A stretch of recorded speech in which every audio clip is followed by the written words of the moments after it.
Hello friends and welcome to a new episode. At the moment it's very hot in here and to be honest the heat has kind of slowed down my progress on the newer projects. But fortunately I've been very productive over the years and that's why I still have a couple of things lying around, a couple of projects that are actually finished but have never been shown in a video before. And in this video I'm now presenting, finally after 2 or 3 years, my Fallout style vacuum tube amplifier built from 1960s tape recorder parts. So let's get right into it then.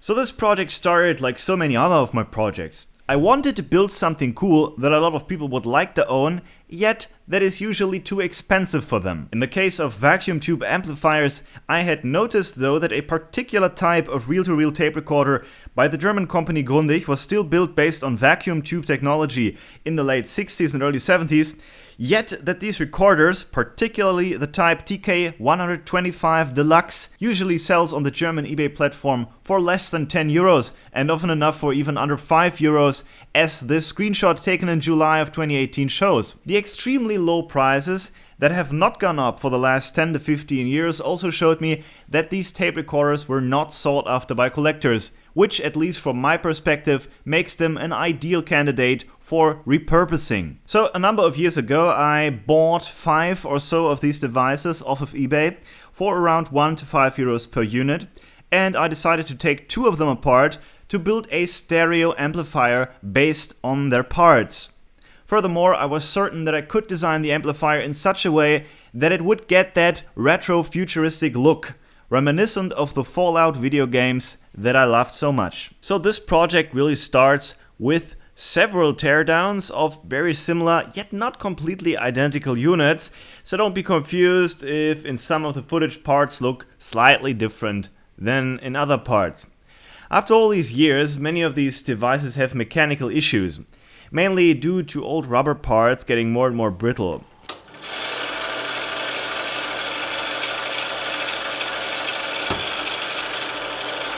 But since we are here for the electronics, this isn't really a big problem for us. And I begin the teardown of one of the units by removing the bottom cover first, allowing us to take a look at most of its electronic components. And by the way, just a word of warning here, this is not a project for beginners.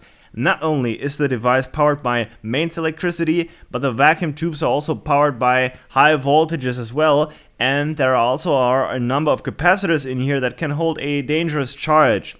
The new enclosure I'm going to build will also be made of metal, which can make it even more dangerous, especially if you don't really understand what things like protective earth and ground fault interrupts are good for.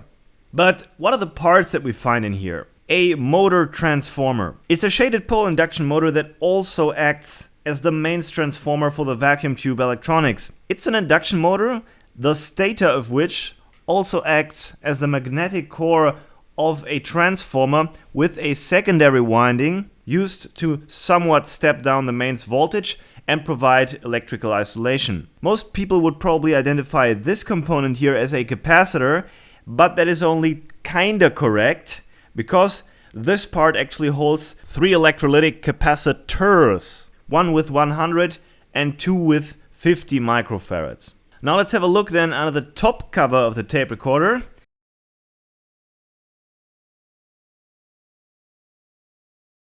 And next to these tape hubs we find a ruptured belt and a very brittle friction wheel of sorts connecting to the rotor shaft of the motor transformer, and here we can also see that there is a little aluminium fan connected to that shaft, cooling down the rather inefficient shaded pole induction motor / motor transformer. Other obvious parts we can see in here are magnetic heads for playback and record, and also for erasing the tape, a counter, backlights, various mechanical switches and relays, and some more glimpses of the actual circuit board. And with the help of a set of screwdrivers and a side cutter, all the still interconnected electronics are easily extracted from inside the enclosure. But for those of you who are faint of heart, I will spare the details of this teardown. Instead, let us proceed to actually building the stereo amplifier. And I start by cutting a steel plate large enough to hold all the components from a piece of scrap metal using an angle grinder.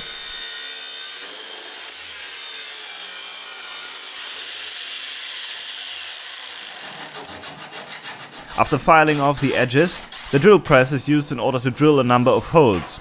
Now, salvaged copper wires are cut and bent in shape and soldered together in order to form frames holding the rubber dampeners of the motor transformers. Ordinary Allen screws are used as feet for the enclosure, and now these motor suspensions are bolted to the plate. Then followed by these clamps that will hold those electrolytic capacitor assemblies. I also install the bridge rectifiers, among them this beautiful old component made by Westinghouse, and by the way, greetings to my viewers in Pittsburgh, Pennsylvania. And I also install these two relatively small output transformers to the base plate, and they are required in order to connect the loudspeakers to the power amplifiers of these high voltage vacuum tube circuits. Now all of the required heavier components are installed. But before we can proceed to work on the actual amplifier circuits, the motor transformers need to be rewired. The reason for that is that originally these transformers had not one but two primary windings and a voltage selector switch, allowing to connect those windings either in parallel or in series, and that was done in order to allow operation on a 110 volt or a 220 volt line. In order to reduce the part count and streamline the design, I hardwire the primaries in series though. With all that being taken care of, it is time to take a look at the circuit board itself. Among other things, it holds a preamplifier, a power amplifier, and a circuit needed to erase a tape. Since I'm going to connect a smartphone or personal computer as my sound source, the only thing we're going to need is the power amp. Both the preamp and that eraser circuit will probably never be needed again. But the circuit board looks cool, and that's why we'll keep them. This long switch assembly here is used in order to select between two modes, record and playback. Alongside a number of smaller switches throughout the enclosure, all of these will never be needed again. We will hardwire the entire circuit into playback mode, only that the playback signal will not come from the tape, but from a smartphone's headphone jack infused into the old circuit. The correct position in this case for the record mode can also be seen here on the circuit diagram, by the way. So for playback, all this just needs to be shifted one position to the right. In order to do that, I desolder the entire assembly and I use little copper bridges to hardwire the circuit.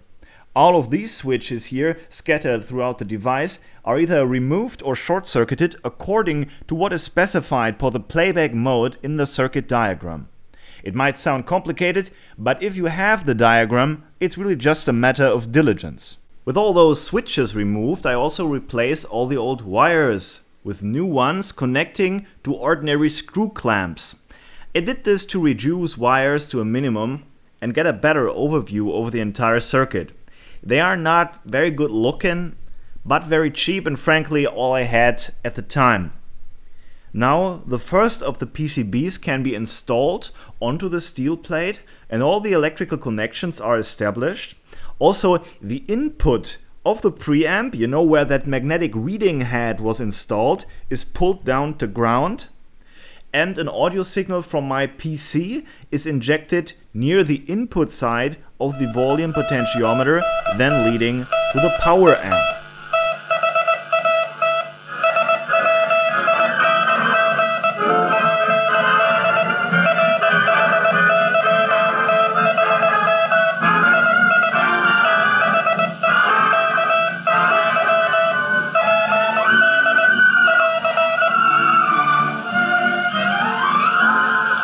Rhythm is indeed the key to good sending. If your code is to mean anything to others in the radio net, then you've got to send rhythmically. So after this first test with one of the amplifier boards, I felt confident enough to make further modifications to the circuit.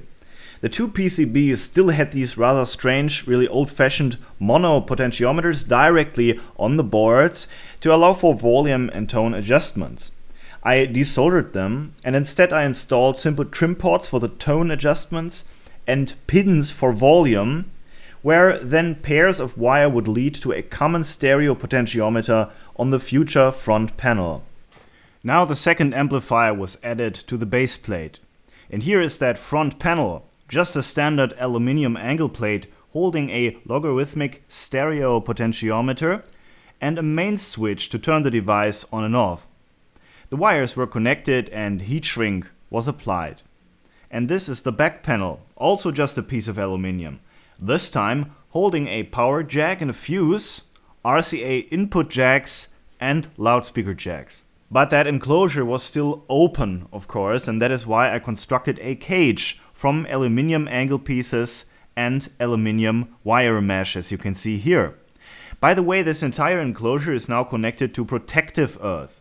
You normally don't see that in audio equipment too often because the connection to earth ground can introduce additional humming into your audio electronics. But since this enclosure is just bare metal without insulation on the outside, I made the connection to protective earth anyway. And with some scrappy self-made loudspeaker boxes attached, it was time for another test.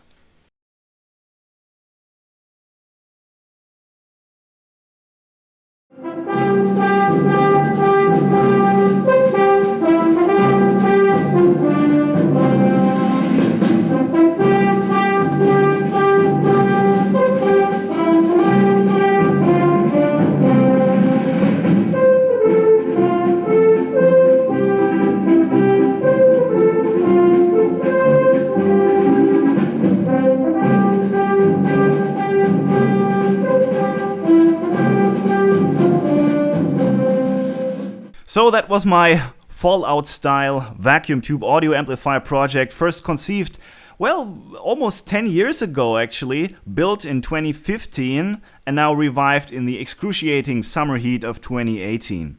And I hope that you like this project. I mean, it's not a perfect amplifier, but it looks pretty cool, and just look at the price tag. So if you like this, please give it a like because I really need the feedback.